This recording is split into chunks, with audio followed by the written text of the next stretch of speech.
COVID-19 আবারও চরম পরিস্থিতির আশঙ্কা। প্রতিদিনই বাড়ছে আক্রান্ত এবং মৃত্যুর সংখ্যা। 14 অক্টোবর বুধবার একদিনেই আক্রান্তের সংখ্যা প্রায় 20,000, আর মৃত্যু আগের দিনের তুলনায় কিছুটা কম, একদিনে 137 জন।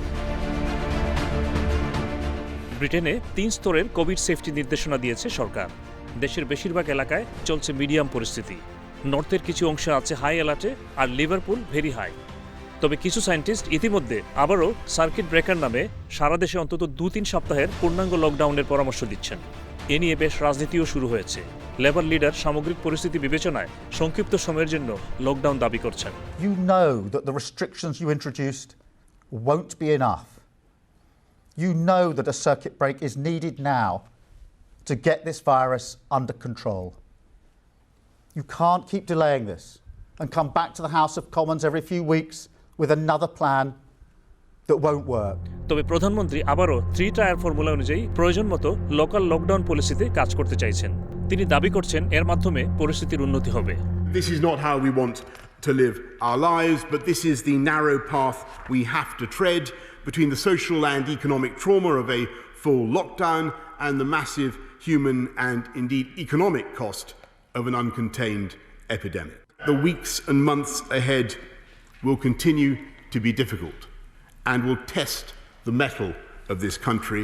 I have no doubt at all that together we will succeed.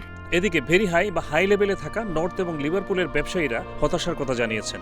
A lot of our staff, they only do 17 hours a week, so if they're only going to be getting paid 63% of that, they're not going to be able to afford to live. ম্যানচেস্টারের Labour দলীয় mayor কিংবা ওই এলাকার টরি এমপিরাও সরকারের আর্থিক support package যথার্থ নয় বলে অভিযোগ করেছেন। We have tier 3 restrictions in place from today, and they are the law.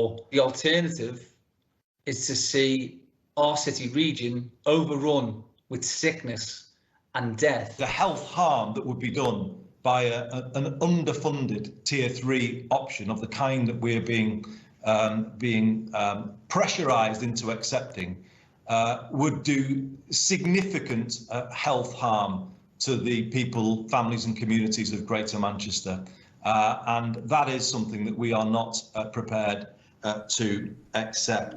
London এখনো মিডিয়াম হলেও কিছু বাড়া আছে বিশেষ ঝুঁকিতে। সবচেয়ে বেশি ঝুঁকিতে থাকা রেড ব্রিজ বাড়ার কয়েকটি রেস্টুরেন্টে কোভিড আইনে ফাইন হয়েছে। একজন কাস্টমার রাত 10টার আগে প্রবেশ করে 10টা 4 মিনিটের দিকে বের হলে ইলফুডের এই রেস্টুরেন্টকে 1000 পাউন্ড ফাইন করা হয়। রেস্টুরেন্ট ম্যানেজার টিভিতে কথা বলেননি। রেড ব্রিজ এবং লন্ডনের অন্যান্য এলাকায় এইসব রেস্টুরেন্টকেও কোভিড পলিসি অমান্য করায় ফাইন করা হয়েছে। শুধু রাত 10টার ইস্যু নয়, রেস্টুরেন্টে টেবিলে না বসে মাস্ক ছাড়া দাঁড়িয়ে থাকার কারণেও ফাইন করা হয়েছে। এই টার্কিশ রেস্টুরেন্ট মালিক নতুন পলিসিকে সম্মান করে ব্যবসা চালাচ্ছেন, কিন্তু তার মতে এক্ষেত্রে কিছুটা বাড়াবাড়িও চলছে। When the time comes, the 10 o'clock, they run away going to the restaurants. The 4:10, 3:10, police waiting outside our restaurant. Even not only our restaurant, all the restaurants, more than 20 police officers on this road. Even the Red Bridge officers as well. They're waiting on the road. And we're asking, excuse me, just giving us some tolerance because the customer, even the eating, they say no. এই red bridge এলাকার restaurant মালিকরা অভিযোগ করছেন তারা তুলনামূলকভাবে বেশি কড়াকড়ির মুখোমুখি হচ্ছেন। কিন্তু করোনা ভাইরাসের ইনফেকশন রেটের দিকে তাকালে এর কিছু যুক্তিও মেলে। বর্তমানে 100,000-এ প্রায় 70 জন আক্রান্ত হচ্ছেন এই বাড়ায়, এবং এটি হচ্ছে লন্ডনের সবচেয়ে ঝুঁকিপূর্ণ বাড়া। এর পাশাপাশি দ্বিতীয় ঝুঁকিপূর্ণ বাড়া হচ্ছে বার্কিং এবং ডেগেনহাম। এই রেস্টুরেন্ট ম্যানেজার বলছেন পলিসির ব্যাপারে awareness com.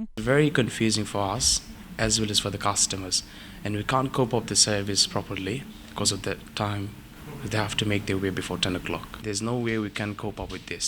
3 to 5 minutes customers is moving. When they move, it's going to go like a very quick time. Do you get me? There's nothing we can do. Has to be they have to be clear with the regulations. There's nothing we can do sloppy service like straight away before 10 o'clock. Economy বাঁচাতে হবে, আবার আইনও মানতে হবে, তাতে সবাই বাঁচবেন, বললেন সরকারের এই ট্রেডিং স্টেটের অফিসার। ইমার্জেন্সি কারফিউ অর্ডার হইছে 10 p.m. Will shut down 10 p.m. to 5 a.m. in the morning. So আগে দিত তারা closing order half an hour closing time বা লাস্ট অর্ডার টাইম।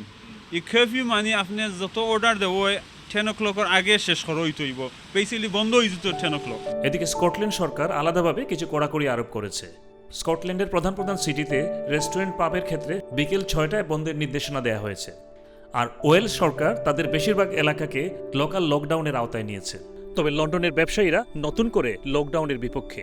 যাই হোক তোরাও কিছু ব্যবসা কিছু কিন্তু আল্লাহর কাছে দোয়া করি যদি আবার লকডাউন হয় এটলিস্ট আমার কথা আমি করাম আই ক্যান সার্ভাইভ। যেন আমরা তো চাইলাম না লকডাউন হইতো, ওখানে লকডাউন হইলে আমরা তো বাঁচা লাগবো, ইকোনমিও বাঁচা লাগবো। আমি মনে করি মানুষ সতর্ক থাকতে বেশি। People should be more careful and the vulnerable people should take extra care. Oxford ইউনিভার্সিটির এক গবেষণায় দেখা গেছে 24 জুন পর্যন্ত ইউকেতে কোভিডে আক্রান্ত হয়ে মৃত্যুর পরিমাণ ছিল 6%। 5 আগস্ট পর্যন্ত এই হিসেব 1.5%। কী কারণে অতীতে দিনে হাজার মানুষের মৃত্যু হতো এখন নেমে এসেছে, জবাবে এই সিনিয়র ডাক্তার। মোর রিস্ক গ্রুপ যেগুলি ছিল যেমন elderly population, care home, diabetes, তারপর ব্লাড প্রেশার, ওবেসিটি, ইমিউনিটি কম, এই সমস্ত লোকজনকে আক্রান্ত হলে তারা অনেকের মধ্যে মারা গিয়েছে আর কি। হ্যাঁ, এখন আমরা অ্যালার্ট হয়েছি, কারণ ওই গ্রুপটাকে আমরা মোর সেভ করতে চেষ্টা করতেছি। ওরা এখন ঘরে আছে। তরুণ ও মধ্যবয়সীরা এখন বের হচ্ছেন, তাই আক্রান্ত হতে পারেন, কিন্তু তাদের মৃত্যু ঝুঁকি কম। এছাড়া হসপিটালগুলোও এখন বেশ অভিজ্ঞ, বললেন doctor কামালি। It is fairly well controlled, although it's a bit higher. It's a bit higher because we're testing many more people and therefore we're picking up more. School, varsity, ব্যবসা, অফিস সবকিছুই সক্রিয় করার জন্য সরকার জোর দিচ্ছে। এই পরিস্থিতিতে কি করা? স্কুল, কলেজ, ইউনিভার্সিটি, দোকানপাট এগুলি সবই খোলা দরকার আছে। হ্যাঁ, অফিস সবই খোলা দরকার আছে, যেহেতু আমাদের ইকোনমিটাকে ভালো রাখতে হবে। হ্যাঁ, তা নাহলে তো আমরা অনেক ইকোনমিক্যালি অনেক ডাউন হয়ে যাব। কিন্তু at the same time we need to be very alert. Okay, we can't be ignorant. যদিও আগে বলেছি স্টে হোম, এখন আমাদের এটা একটু অন্যভাবে বলতে হবে স্টে অ্যালার্ট। যেহেতু এখন শীতকালটা যেহেতু একটা ভাইরাল ইনফেকশনস, শীতকালে প্রত্যেক বছরই সবসময় দেখা যায় এখানে ভাইরাল ইনফেকশন বেশি ক্লোজ কন্ট্যাক্টে থাকে, ঘর বন্ধ থাকে, এই জন্য সেখানে একটু সংক্রামক হওয়ার সম্ভাবনা খুব বেশি। ওকে, এই জন্য আমাদেরকে সেটা অ্যালার্ট থাকতেই হবে।